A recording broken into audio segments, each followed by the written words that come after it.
Hello, everyone. Welcome to the Wandering Podcast, where we take advisement from outside the box. I'm Rihanna Ritter, your host. I'm an intuitive, sexuality, and authentic expression coach.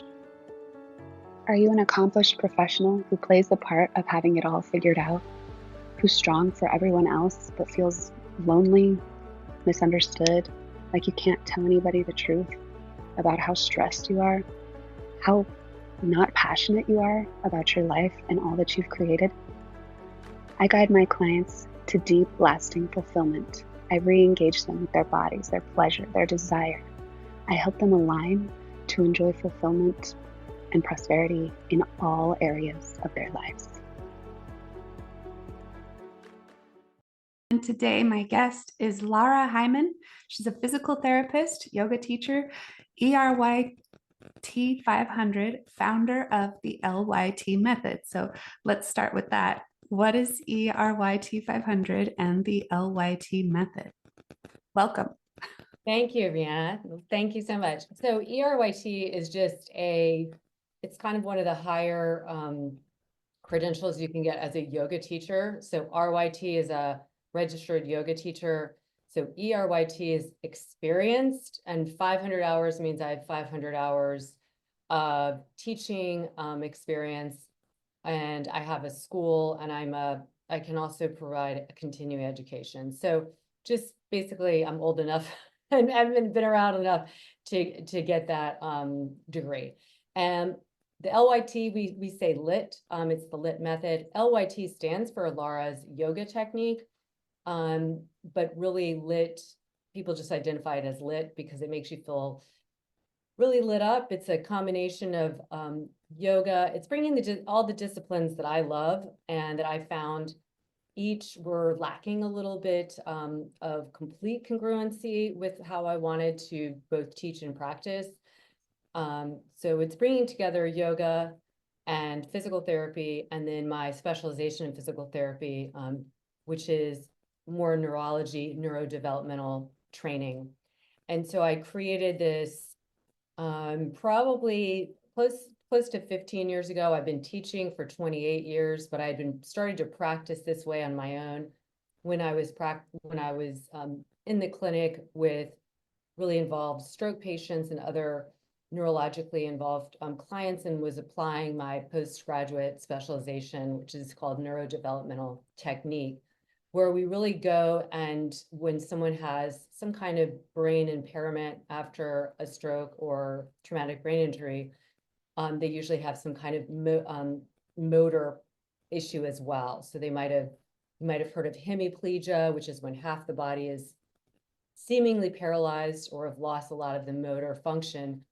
And instead of creating some kind of compensation, like just putting the arm in a sling or putting the leg in some kind of brace, or even being in a wheelchair, we really are teaching function by going to the ground and doing a lot of the developmental moves that we did when we all went through them to become bipedal, because that's in those moves themselves, we are developing our brain, but we're also developing the motor patterns of the postural muscles, how to best stabilize our center as we're moving through space. So even if there's been some kind of impairment, we can improve that. And so I applied that in a yoga class to better prepare people to, because everybody has compensations, even if we haven't had anything major like a stroke. Just sitting all day and limiting your movement experience will change some of your movement capability, and also that communication between the brain and body. So if someone were to come into a regular, say, vinyasa class, which I used to teach, I witness people coming in with already existing kind of imbalances, and then they just go right into flowing, and the brain is really smart. It's going to pick the path of least resistance, the thing you do the most. So if you're sitting like in a rounded shoulder way a lot, you pick yourself up a lot by thrusting your rib cage forward, not necessarily by finding the strength in the shoulder blades to hold your chest more upright and the shoulders in position. And so people would come in and just reinforce those movement habits. And it doesn't mean they're not that their practice is not wonderful, and they're not benefiting from it. But I felt like there could be so much more that people could experience, which is really learning more about themselves and learning why posture matters, why good movement matters, how this impacts your breathing and your energy levels, and then bringing that more into your life and changing what's the brain body communication. So that's a very long explanation of what LYT is, but we really love it. It helps people in so many stages of life, in any kind of condition that people are in, whether they're like very, very like well-seasoned yogis to more novice movers. Wow. Yeah, I don't think I've met someone who does physical therapy and yoga and combines the two. It seems like a really powerful way of helping people through, a stroke or an injury or so. How did you find out that you wanted to be a physical therapist, and kind of walk us down the path to, because you have a lot of accomplishments, achievements. You've gone to Stanford, you've created your own methods. Kind of walk us through that journey, how it Well, started. I went to Duke, and Stanford was the postgraduate it was held at Stanford, and the instructors of that were through Stanford. So that was my postgraduate. My undergraduate and physical therapy was at Duke University. Appreciate your compliments. I feel like I always was very athletic and very interested in physicality, even if it wasn't something I was consciously thinking about. I just knew that I felt great when I moved. I love dancing. I love music. I'm one of 4 kids. I have 3 brothers. I'm a triplet, so 2 of my brothers are my age. And then I have an older brother who's 2.5 years older. So I was really kind of this pack of energy, moving with them, doing all the sports with them. And then I did dancing, and I loved dance and the expression of it, and how it really felt like it was almost a depiction of the inner landscape of how you felt. And it could be such this spiritual song of movement, and that really kept me feeling happy and light. And running also was the same way. I ran a little bit in college and in high school, and I always knew that I wanted to do something where I wasn't sitting, and I was using my brain. I was always really grew up in a family of a lot of intelligence and curiosity. And so originally my dad was an orthopedic surgeon. Originally, I went to do pre-med thinking I really wanted to be a doctor.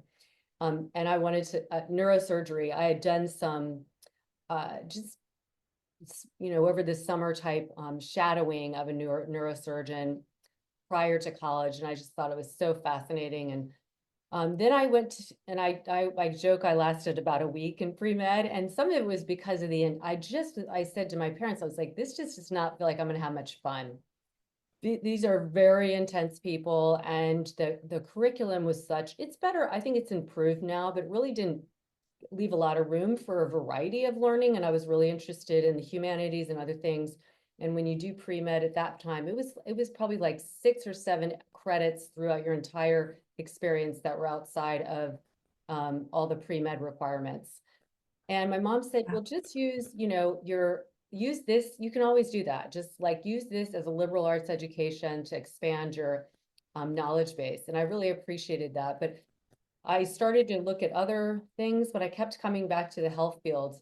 And in my sophomore year, I was dating an orthopedic resident, and he said to me, you would be a great physical therapist. Like, you love working with people, you're very athletic, you want to do something medical wise. And so I started going to a clinic, and I was like, wow, this is a fun group of people, and the lifestyle is so much better. I had witnessed, and that was the other thing, I'd witnessed my dad's lifestyle. I was like, I'm never going to be able to have a family and be a surgeon. I mean, people do it, no doubt, but it would be a really challenge. It was not what I wanted. I didn't want that kind of percentage of work and home life. So it was a little bit by default. And then I found it, and I really I just loved all the people that were drawn to PT. It's similar people that just want a great lifestyle, want to help people. And in fact, get to help them more directly than a doctor does. We spend much more time with our patients than a doctor has the time to do. And I found that so fulfilling. So I just loved it, and I continue to love it. I practice it differently now, for sure. I'm not in a clinical setting. I have worked independent for 20 some years after I was working in a variety of different clinical settings and getting my postgraduate. And a lot of that had to do with the modern medical model and the changes of insurance and how much time you can spend with people. So I do private sessions now. And then I bring so much of this into my teaching at LYT. You know, my whole idea is, I don't think as a physical therapist, I need to gatekeep any information. This is information we should have been taught in grade school about our bodies, how to care for it, what are these different areas of our body, and you know, it just is so empowering when you feel like you understand yourself and can take care of this home, this dwelling that we have the longest relationship with of anything else in our life, which is with our body. Yeah, absolutely. It's fascinating. I'm curious how people find you and get to work with you, because what you're doing is so different, and it's got to be pretty effective, right? My daughter broke her foot, needed to go to physical therapy, and I was so glad that we did, because if you don't actually exercise the injury, then it becomes a long-term problem, and it doesn't, you know, after having a C-section, they had me get up and walk within a couple hours. And I was like, are you nuts? My stuff's going to fall apart. They're like, no, that's what we need. Right. Absolutely. Well, I mean, the way people can, I really, what I look at is I'm combining what I love in yoga, which is the intentionality, the like carving out this space for a practice, not just kind of you know, haphazardly going to the gym, looking at your phone where you're walking on the treadmill. There's nothing wrong with that if that's all you can do, but there is such value in really taking this as like a ceremony of itself every single day, a practice for you, honoring you, and better preparing you for life today and in the future. So to me, this is like prehab. If people did this as if they brush their teeth and, you know, all the things we do on a regular basis, this takes us into many, many decades of living. I'm 55 and I move as well, if not better, than I did in my 20s. I see that across the board with people. And some of it is just changing the mindset that aging is this downward kind of decay. And a lot of that comes from you. If you've been told that and you don't know, you know, what is the synovial joint? Why does posture matter? How do you mobilize the joints? And then that helps you better strengthen the surrounding muscles. And we just teach all these things in layperson terminology, but also educating people along the way. And so anybody can practice with me. We have an online platform now. Before I had an online platform, I developed a teacher training, because what I saw was that people who love yoga so much want to teach it. And then they go through these trainings, which are not, they're, when I say quote unquote, they're quote standardized, but they're just not at all. There's no oversight. Anyone can pretty much have, especially in the early days, they've gotten a little bit better, but in the big yoga boom, almost anyone could run a teacher training. And so that could be really high quality or it could be low quality. I could just teach some poses and teach nothing about functional anatomy. And I often say that's like becoming a car mechanic and not being able to do anything more than change an oil, right? It's like, if everything's going fine, great. But if anything is out of alignment, off balance, something else goes wrong, you don't have that information education. And that is just not very empowering to put teachers in that position. And so I saw that a lot of teachers were coming and taking classes from me. I had a small studio at my house. People would hear about me. My own students would say, you can't go out of town because I don't really trust going to anybody else. I feel like I'm going to get injured. And to me, that was the first thing I thought. I wasn't mad at the teachers. I was mad at the situation they were put in, that they were not given the education that would help anyone. I mean, my clients were in great shape and they felt like they weren't sure about it. So I developed a teacher training to help teachers and give them this functional anatomy education. And when I did that, I thought, well, I'm going to have people in the area who are going to want to teach. So I opened a studio. I had a studio for 10 years. We had lots of people, a lot of growth through that. And then I would travel and internationally, and people would say, can you do something online so that I can take classes with you? So I started an online platform in 2019. I started an online teacher training in the beginning of 2020. And it just was a great time because I was already kind of primed for the COVID years. And that's when more people found me as well. So I have everything online now. I still do in-person workshops and retreats, but the online stuff is so amazing. And we have this incredible community, people from over 65 countries all over the world, both in our teacher training and in our online platform. Oh, amazing. Yeah, it's yoga is so powerful, and to not have any idea about anatomy when you're teaching it does sound pretty dangerous. But there's like a physical component and there's a spiritual component that you mentioned, and you mentioned like making it a daily ceremony or a practice, something that is, I think a lot of people, well, the way that I was raised was to believe that yoga was demonic and that it was inviting demons into, I was raised Jehovah's Witness, so it's a pretty extreme religion. Yeah. But like, it's interesting that some religions would teach you to disconnect so much from your body and your spirit because they need to maintain control of you to keep you as a member, right? Mhm. So Yeah. if you could describe like the spiritual and physical component and why a ceremony, you know, is helpful for a person, and Mhm. understanding anatomy is important when you're going into any kind of movement. Not that everybody has to take anatomy and physiology, but like, you know. Okay, well, first I'd say, we can thank Descartes for the separation of mind and body. And that was really taken and is really still applied a lot today, that these are separate entities. But anyone who really firmly understands this intersectionality of mind, body, spirit, brain, like it is all part of the same beautiful organism that is you. One impacts the other. And so separating them is actually is not only disempowering, it's just not, it's not effective because we're just ignoring something. So it's like ignoring a mental, that mental health affects your physical health, or that physical health affects your mental health. Of course they affect each other because they're all housed in this, again, this beautiful organism that are self. So I think first, when I think of spirituality, I don't separate body, mind, brain from any of that. It's all part of it. And what to me, and the religious aspect, I think, is just because you're not alone. There's also other religions that think of like a practice of yoga, because its origins mostly lie in Western, in Eastern philosophy that is unfamiliar to them.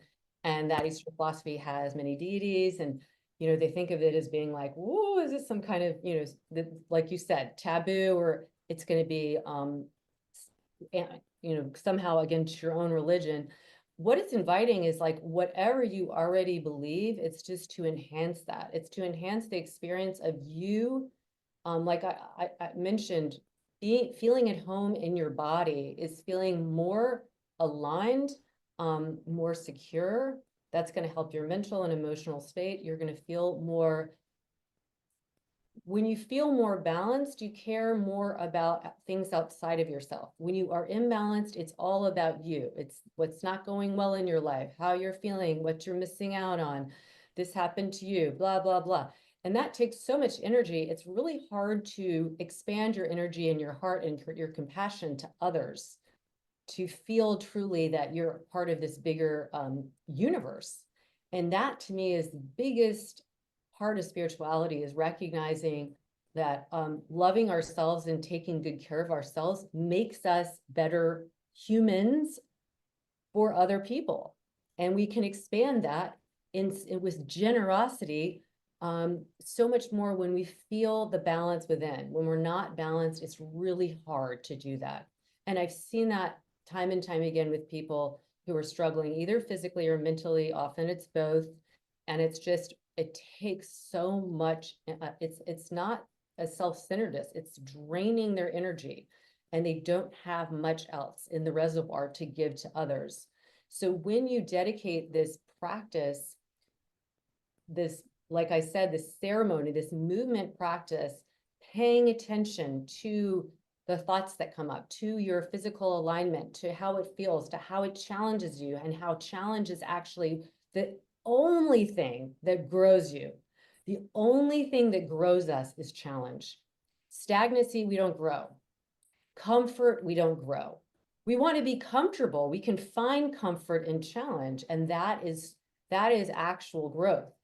But so all of this together is like understanding your body, understanding alignment. Why is alignment important? Because when you're aligned, you have more energy for yourself and for others. Some of it is physiological, meaning at a very cellular level. When I'm more aligned, my body doesn't work as hard. My joints, where two bones come together, are sharing more surface area, and that's very efficient. It's very inefficient to be rounded over or to be, working at where your joints aren't as properly aligned. It doesn't mean necessarily you're going to be injured. You may not, but you're not being very efficient. So to me, a lot of it comes back to energy, but I don't often use that.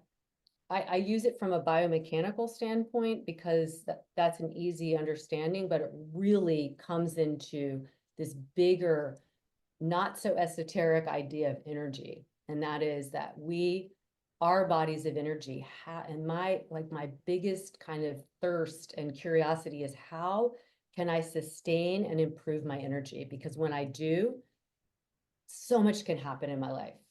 And that's true for everyone. Yeah, I love that you said not so esoteric idea of energy, because it really isn't. It's not. It's like just this reality. science. We are bodies of energy. We create energy with work. And when we're working not efficiently, we're draining energy. So it's like, to me, it's like that again comes into this spectrum of balance. And that happens from the smallest physiological level of a cell. If we look at cells, and we are multicellular organisms, we're made of trillions and trillions of cells, but each individual cell is thriving when it is balanced. And the cell has an outer membrane that has structure to it. It holds in all of the nutrients that a cell is needed, but it has a permeability to it that allows waste products to be released. So if you expand that idea to this bigger multicellular, trillion cellular organism, how do we release the nutrients or release the waste products and crap that we're carrying and improve the nutrients and holding them structurally sound? And we do that by paying attention to our posture, our movement, our breath. All of those are interlinked. And that's interlinked. The physicality is interlinked with the emotional and mental state. We feel clearer. We're more able, we're more capable of making good decisions that are in alignment with what our beliefs are, what our core values are. And that all of that takes strength. Yeah. And it kind of makes me think of like the single mom, like this is available to everyone, yoga, alignment, taking care of your physical body. It's available to everyone. So it brings up to me the thought of like the single mother who is working 3 jobs and barely making ends meet, and all she can do is work and work and work, and she doesn't have time for herself. And then it makes me also think of the CEO who is so overworked and so overstressed that he or she can't think about anything but work and is constantly on the phone and doesn't take care of their body either. Both of those people are in survival mode because it's in their mindset, because they don't have this foundation of my body needs to come first. That's how we're going to make it through the day. And Yes. to actually put some stuff to the side and recognize, actually, I don't absolutely have to do that. I just am doing that to escape the emotions that I don't want to feel. Yeah. And to be like, nope, I'm going to set that aside and I'm going to take an hour and move my body and notice the thoughts that are going through my head, notice the sensations that are happening in my body, notice how out of alignment I am, learn how to stretch and put myself and my health first so that I can go towards thriving instead of just survival. I can get into my own head about worrying about, like, obsessively worrying about the same thing over and over all day long, every day. And if I don't take the space to be like, hey, I hear that thought, it's on repeat and it's not reality, it's just a thought. And repeating it over and over isn't helping me get toward a solution. It's distracting me. It's sapping all of my energy. It's taking me out of alignment. And I'm wasting it on thinking about a problem instead of coming up with a solution. Absolutely. I mean, I would challenge anybody if they're in that state just to take 3 minutes, 4 minutes, put on music they love and dance around and move and see, and you will feel it. You will just absolutely wear it, feel it, the shift that occurs. And then all of a sudden that thought that you were ruminating about is just not as loud. And that is through your body, you absolutely, through movement, you can change the way you live, the way you feel. And, and women in particular have been conditioned to put themselves last. And I think that doing something for yourself is the most noble thing you can do. It's not selfish, it's necessary because you will be better for it. You will manage stress better. You will manage your relationships better. You will feel better about yourself. And it's not ever about like the way you look or the way, whatever it is, like that can be a byproduct, great, but it's like how you are presenting in the world and how you are feeling about yourself is so much reflected in how well you're taking care of yourself. Absolutely. I think about the times, I'm definitely a recovering workaholic. Um, and so I can get into really intense work mode if I don't watch it, because I will tend to try to numb out. Like, I probably have complex PTSD from the religion and the other things in childhood, whatever. So wanting to numb out is a tendency that I have. And so but I notice that when I get into that mode and I become a person that snaps at my children. Mm-hmm. And when I slow way down and I take the time to take care of my body and my spirit and my emotional health and be present with myself, and I'm not just busy running around, I'm able to have so much more patience and compassion for my kids. And I might actually want to have a conversation with them instead of brushing them off like they don't matter and they're an irritation. Yeah. Oh, it's so true. I used to have on my whiteboard, when mom is happy, everybody's happy. And it's really, really true. It's like, and it's a great model to show our children that we taking care of ourselves and are doing it is valuable and necessary. And yeah, like you said, you have this space and the heart to be to be better for others. And that's what I was talking about when ultimately this movement practice is so that we can be better humans. Yeah. And the alignment piece of that, like the physical alignment, helps you with your alignment with life purpose and things like that. Recently, I've been on this exploration of, oh, big career woman. I've always thought that that was more valuable as a life goal than motherhood or whatever. And I kind of rejected, I am a mother, but I was rejecting the part of me that is, and that actually kind of enjoys nurturing children and feeding them, and thinking that I had to compartmentalize and pick this purpose or that purpose. And it's like, no, I'm already living it. I am a mother, so it's part of my purpose because it happened. So I need to be present with it and aligned with it and stop rejecting it, because I think my dad thought that was a silly thing to want, right? Or and then like the career thing, but I also want that. Like we don't have to pick. We have different parts of ourselves that crave nourishment and crave expression and exploration, and there's always something new to learn about ourselves. And so to be able to embrace, you know, all of who we are and all of what we want to be, and to give a little time to each of those things each day is really so important. And mothers really, women, I think women and in motherhood are just sent such confusing messages.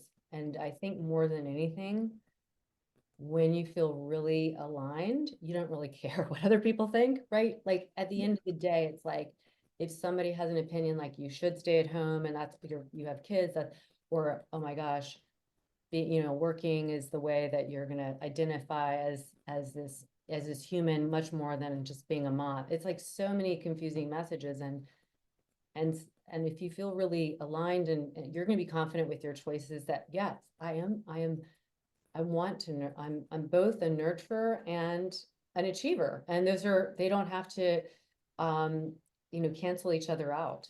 Like all of that can be inside of us and embracing it. Yeah.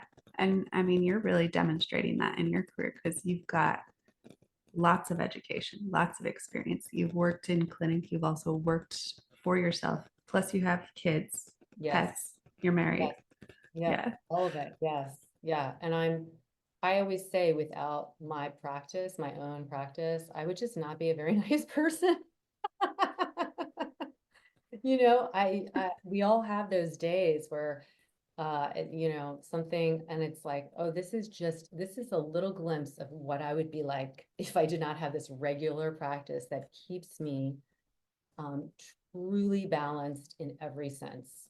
And it's also not sugarcoating, like life happens and grief happens and really hard things happen and they're gonna happen. And I wish that was a message in a way that we were okay giving, not to young kids, but like life is really challenging and that is also really beautiful. And it's going to have a lot of pain and it's going to have a lot of joy. And it's like the best thing you can do is really get to know yourself so that you can manage and handle that. You can feel all of it. You can not shove it away, not ignore it, but also not just fall on the floor completely, but you can move through it. And that requires strength. It really does. Kindness requires courage because it's much easier. We know how reflexive it is to snap and not to anyone or to, people that have different opinions than ours. And kindness is asking us to like just be comfortable with who we are, but also sit in the patience that other people have had different experiences, and let's be kind to them because we don't know what those experiences are that have shaped them to present themselves as they are. Yeah. And that comes down to communication, and like when you have a really closed heart, when you're really armored and you're fearful of people, you're making a lot of assumptions about them, for one thing. You're not, we have kind of maybe had things modeled to us where we're supposed to make assumptions, where we feel stupid for asking a question like, I should know the answer to this, so I'm not going to ask. I'm going to assume that I know something about you even though I know nothing about you. And then we have these very strange relationships, or relationships that end prematurely because we just didn't feel it was okay to ask a question and be compassionate and curious in our communication instead of jumping to conclusions. And I think that compassion and curiosity are like two of my my kind of pillars, because I feel like those are the things that we need in the world. And so I try and cultivate them in my actions, in my ethos. And that's with movement, that's with people, it's with environments and situations. You know, when our son, when he graduated from high school, he was recruited to play basketball across the country in the West Coast, which we're in now. And we had just finished building another house that we were going to kind of live there. It's a lake house in the Berkshires. My husband's family had owned the land. And then all of a sudden we were going to have two places on the East Coast, and we wanted to spend time out on the West Coast. And anyway, we sold our primary home where we'd raised our kids, and there was a part of my very old kind of wiring was like super uncomfortable with that. And I just had to be like, I'm going to be curious. Like, this is going to challenge me, but it's in that challenge, and this is what I was talking about earlier, challenge always grows you. And here I am, like, you know, a year and a half later, and my life is so rich and wonderful and just open. Like it's just been opened because of saying yes to that. And so again, it's that idea that strength breeds this curiosity, and then it just allows so many wonderful waves of evolution to happen. And then we just and that, you know, again, that kind of growth with this open-heartedness is, I think, is kind of the key to everything. Yeah, life gets to be an adventure, and Yes. people change over time. Our desires change, our interests change, Yes. our expertise kind of, they're like, I mean, for me, when I feel like I get something, I've kind of mastered it, I'm like, I want to go in a totally different direction. Like, Yeah. what else is way out there? Like, risk is not terrifying to me totally, but everybody's different. And, you know, when we cling and attach to a house, like you said, or a career or a relationship, even though it's time to move on, we miss out on that adventure and all that growth that we experience through challenge. And it's pretty much always rewarding. I haven't regretted taking a risk that I was afraid to take. I don't think ever. Well, the thing is, when you start to open up your mind, so when I started teaching and integrating physical therapy concepts, this was very novel, say 18 years ago, and people at my studio loved it. Anybody that was with me for a long time was like, why isn't everybody teaching this way? But I might have somebody new come in and they're like, oh, well, this doesn't seem like yoga. And I used to really flinch at that because I was like, that's a very closed-minded set, but that was their experience, right? Of course, that was their experience. And then other people might say, this is very different than my other kind of yoga, but I really like it or something. And that was like this, I recognize it's different, but I'm willing to try it. And I like the reasoning behind it. And so it is fascinating how people become very attached to like an idea of what something is or what they are. And so I feel like from the very beginning, I had challenged that. Unintentionally, I don't think it wasn't like I was this, you know, rebel intentionally, but it was like just seeing there was some gaps in what could be something much more impactful in every way. There were like in yoga, there definitely was that lacking of kind of sound biomechanics that could really help people. And they could also recognize like everybody's history is different. Their ability to move in certain ways might be very different based on either anatomical differences or just, again, histories. And this allows much more, you know, it's just much more inclusive when you actually are teaching through this kind of lens.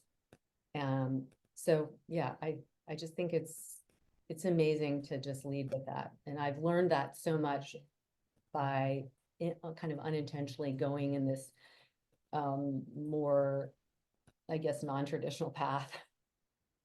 Yeah, that's really cool. And I think we know that a lot of our physical limitations really come from a mental or emotional source, right? Yes. Yeah, absolutely. I mean, our minds are very powerful, and they're almost always the thing that stop us before our bodies do. Yeah, yeah. So being willing to be flexible and Yeah. and try things is so powerful and rewarding, right? Yeah. It changes, challenge changes our brain, and that changes our mindset. Our when we have a fixed mindset, it's like, think of the brain just not growing anymore. It's just going to be, and our neuroplasticity, which is really what my specialization is all about, is that this, at any time in our life, we can change. We can change the way we move, we breathe, we stand, our outlook, and our thinking processes. And all of those are interrelated. Yeah. And with that, our bodies change. I mean, I believed I was overweight for almost 10 years, like 60 pounds overweight. And I was trying every kind of diet. Oh, I did want to bring diet into this. I was trying every kind of diet. I tried vegan, I tried keto, I tried, you name it. And nothing was working until I removed a major stressor from my life. And it happened to be the relationship I was attached to that wasn't working.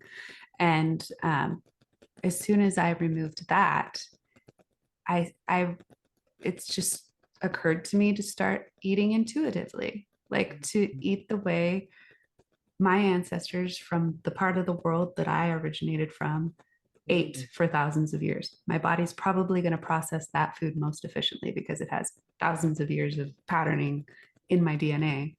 And right there, I just stopped struggling with the eating thing. I just started eating what I felt like eating, what sounded good, what gave me energy. And if something made me sleepy, I didn't eat that anymore. And uh, and I lost 40 pounds in 2 months. And then the other 20, that's technically impossible, physically impossible, but it happened. So that shows, how hormones play a role in our weight, our mental health, our emotional health plays a role in our body's ability to be efficient. Yeah. Yes, so much. I mean, sometimes people carry weight that has nothing to do with calories, right? It has a lot to do with, like you said, the weight of the relationship, the weight of not listening to your thought. Like, it's interesting because that's often the case where people are overeating, undereating. It has a lot to do with mental more than the physical. And like, that is probably the key to helping anyone find a more just desirable weight. Yeah, makes sense. Yeah. So thank you for being here today. This has been an amazing conversation. You have so much wisdom to share. Tell us how we find you and work with you and what your offers are. Thank you so much for having me, Rihanna. So the best place to find me is my website, which is lytyoga.com. There's all kinds of information on there. We have a very robust blog with lots of articles. You can type in anything if you wanted to know about plantar fasciitis or why does my, low back pain, etc. I also have a podcast with 750 some episodes with also that have a lot of topics. And then finally have the online platform and online teacher trainings. And those are all in the website. You can check that out. The online platform, there's a free trial. So check it out. There's over 1,000 classes. Many are taught by the other physical therapists, LYT instructors, but everyone on there has gone through my training. So at least you probably wouldn't even be able to tell who is a physical therapist or not. They're very, very really intelligent and charismatic people. And then you can find me on Instagram, social media, lara.heimann or LYT Method. Yeah, and then please write me with any questions. I'm really interactive there, but also if you go to the website and email me, I'm always getting back to people there. Awesome. Thank you so much. Thank you so much for having me. This was really delightful. Yeah, thank you for all you're doing in the world. And I look forward to talking with you soon.